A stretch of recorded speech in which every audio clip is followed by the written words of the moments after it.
프랑스 파리라 하면 누구나 한 번쯤은 가보고 싶어하는 우아하고 세련된 꿈의 도시란 이미지지만 1590년의 파리 사람들은 파리에서 벗어나고 싶어 죽을 지경이었습니다. 파리에 갇혀버린 사람들이 조상의 뼈를 갈아먹기까지 무슨 일이 있었는지 한번 알아보겠습니다. 이 당시 프랑스는 위그노 전쟁으로 혼잡한 상황이었습니다. 이번 이야기에선 위그노 전쟁에 관해 자세히 알 필요까진 없으니 최대한 간단히 짚고 넘어갈게요. 위그노란 프랑스의 신교도를 뜻하는데요. 위그노 전쟁은 프랑스가 신교와 구교로 나뉘어 36년간 벌인 종교 전쟁입니다.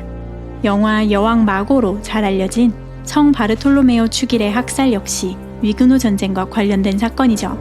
성 바르톨로메오 축일의 학살에서 살아남은 위그노 왕족이었던 앙리 드 나바르는 이후 포로가 되기도 하지만 얼마 후 탈출하고 위그노 세력을 모아 저항하게 됩니다. 그리고 얼마 후 우리 이야기와는 관련 없는 중요 인물들의 암살과 때이른 사망 등으로 인해 앙리 드 나바르가 카톨릭으로의 개종을 권유받으면서 후계자로 지명되죠. 그렇게 얼마 전만 해도 목숨이 간당간당했던 부르봉 가문의 앙리 드 나바르는 1589년에 앙리 4세로 즉위하게 됩니다. 복잡하죠? 여기서 기억해 주실 건 신교도인 앙리 4세가 프랑스 왕이 되었다 입니다.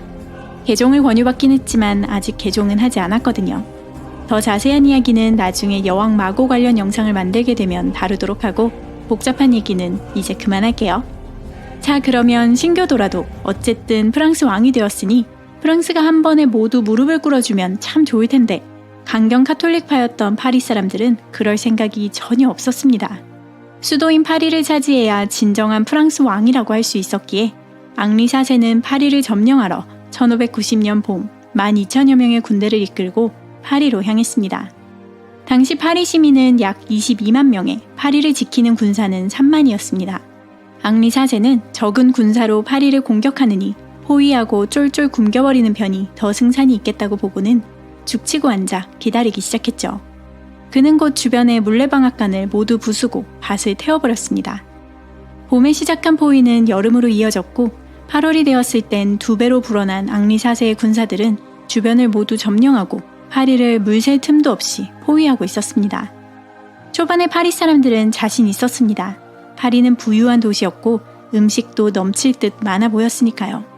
하지만 먹을 입은 22만인데 비상식량으로 저장된 오트는 겨우 150통밖에 없었습니다. 한 달이나 버틸 수 있을까 싶을 정도의 양이었죠. 그렇게 파리안은 그야말로 지옥으로 변해버렸습니다. 식품의 가격은 눈이 팽팽 돌 정도로 미친 듯이 치솟는데 그 와중에 전투도 준비해야 했습니다. 적이 숨을 곳을 줄이기 위해 건물을 철거하고 더 많이 훈련해야 했죠.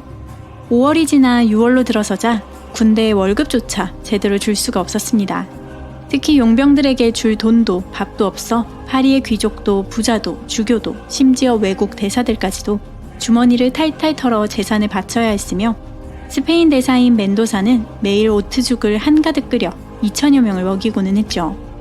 도시 안에 있던 닭, 염소, 말, 당나귀 등은 모두 도살되어 엄청난 가격에 순식간에 팔려나갔습니다.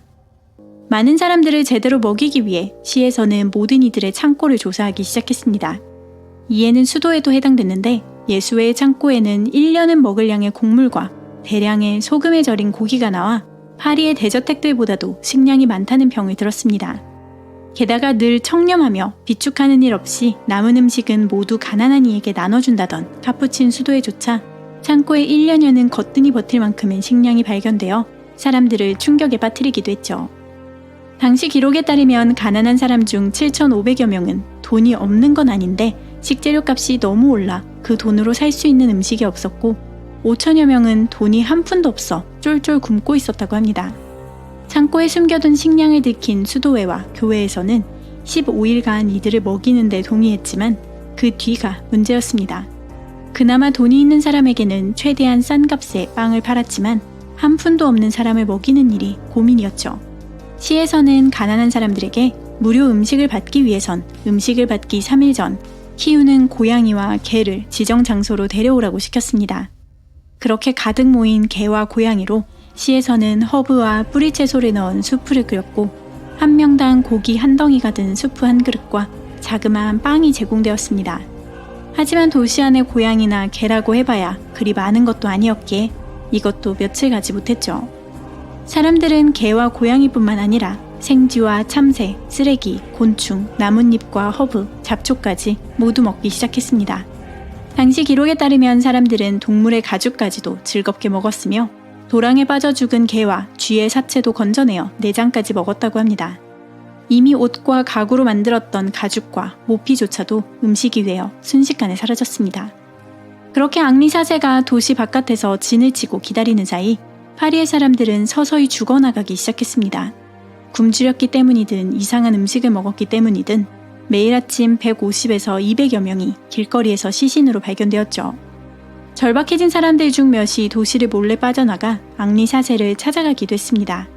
볼이 홀쭉해진 채로 자비를 외치는 이들을 보고 앙리사세는 그렇다면 가장 고통받고 있는 3,000명까진 도시를 나가도 좋다고 허락했죠. 다음 날이 되자 거의 4,000여 명이 도시를 벗어나려 시도했고 앙리사세의 군사들은 그중 800여 명을 모아 다시 도시로 밀어 넣었습니다. 이제 도시에는 먹을 것이 남지 않았기에 사람들은 점차 식인으로 눈을 돌리기 시작했습니다. 당시 나름 부유했던 한 귀족 여성은 빵을 구할 수가 없어 두 어린 자녀를 모두 잃었다고 합니다. 아이들이 사망하자 여성은 가정부의 도움으로 아이들의 시신을 요리해 2주 동안 울면서 먹었다고 해요. 그리고 며칠 뒤 여성과 가정부 역시 세상을 떠났습니다. 이제 사람들은 이전에 길거리에 고양이나 개를 사냥하듯 길에 나온 아이들을 쫓기 시작했습니다. 붙잡힌 아이들은 순식간에 살해되어 잡아먹혔죠. 7월 말에서 8월 초가 되자 파리는 버림받은 도시처럼 황량해졌습니다. 당시 파리에 있던 스페인인인 피에르 코르네호는 이렇게 기록했죠. 이 도시의 영광과 성공이 아름다운 벽걸이며 은접시, 장신구와 보석, 신사와 숙녀가 타던 세련된 마차와 말은 모두 약간의 죽, 소금도 넣지 않고 물에 끓인 풀과 잡초, 말고기, 당나귀 고기로 바뀌었다. 8월 9일에는 굶주림을 참지 못한 사람들이 들고 일어났지만 이들은 이교도라는 소리를 들으며 잔인하게 진압되었고 감옥에 갇히거나 처형되었습니다. 이때쯤 마담 몽팡시에의 빵이라는 음식이 입소문을 타기 시작했습니다. 이를 시의회에 6월 15일에 제안한 사람은 스페인 대사 멘도사로 1570년대에 네덜란드에서 스페인 군사들이 굶주릴 때 쓴 방법이라 하였습니다. 그가 말한 방법은 바로 공동묘지에 묻혀있는 이들의 뼈를 갈아 물과 섞어 빵처럼 만드는 것이었습니다. 시의회에서는 아무도 이를 반대하지 않았다고 해요. 사람들이 견디다 못해 정말로 이 빵을 먹기 시작한 건 8월이었습니다. 마담 몽팡시에의 빵이라 불린 이유는 마담 몽팡시에가 이 빵을 홍보했기 때문이었는데 정작 그녀는 이를 절대 먹진 않았다고 합니다. 더는 먹을 게 없던 사람들은 공동묘지를 파헤치기 시작했고 이를 빵으로 만들어내려 했죠.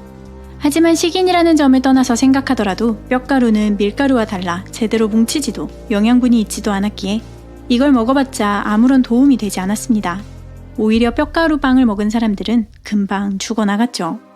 8월 30일이 되어서야 좋은 소식이 슬금슬금 들려오기 시작했습니다. 네덜란드 총독인 파르마 공작이 스페인 왕인 펠리페 2세의 명을 받고 파리로 오고 있다는 소문이었죠. 앙리사세가 파르마 공작을 상대하러 군을 이끌고 잠시 떠나자 파리 사람들은 서둘러 음식을 찾으러 뛰쳐나왔습니다. 하지만 앙리사세 역시 거의 굶으면서 호의를 유지하고 있었기에 남은 음식은 없었죠. 파르마 공작의 군대를 본 앙리사세는 물러나야 함은 알았으나 거의 다 이긴 상황이 아쉬워 9월 9일 파리를 다시 한번 공격하였습니다. 하지만 지원군이 왔다는 소식을 들은 파리 사람들은 남은 힘을 끌어모았고 결국 앙리사세는 포기하고 물러설 수밖에 없었죠. 9월 1일부터 조금씩 식량을 들여보냈던 파르마 공작은 7일에는 도시의 강줄기를 차지했고 그 뒤에는 지속적으로 식량을 들여보낼 수 있었습니다. 이 포위로 인해 최대 4만에서 5만 명이 굶어 죽은 것으로 추정되며 당시 기준으로 근 100년간 유럽에서 벌어진 그 어떤 포위보다 더 큰 경제적 타격을 입혔습니다. 4개월간 끔찍한 굶주림 속에 발버둥 쳐야 했던 파리의 시민들은 카톨릭 동맹에 불신을 갖기 시작했고 이후 앙리사세가 카톨릭으로 개종했을 땐 그를 받아들였습니다. 그렇게 앙리사세는 굶어서도 포위에서도 공격해서도 가질 수 없었던 파리를 개종으로 얻게 되었죠. 이 포위 이야기를 듣고 나니 파리를 얻기 위해 카톨릭으로 개종하며 파리는 미사를 거행할 만한 가치가 있다 라고 말했다던 앙리사세의 유명한 말이 조금 더 가슴에 와닿죠. 종교를 위한 싸움 속에 뼈가루까지 먹었던 1590년 파리 포위전의 이야기, 흥미롭게 보셨나요? 좋아요와 구독 잊지 마시고 다음 시간에는 또 다른 내용으로 만나요. 끝까지 함께 해주셔서 감사합니다.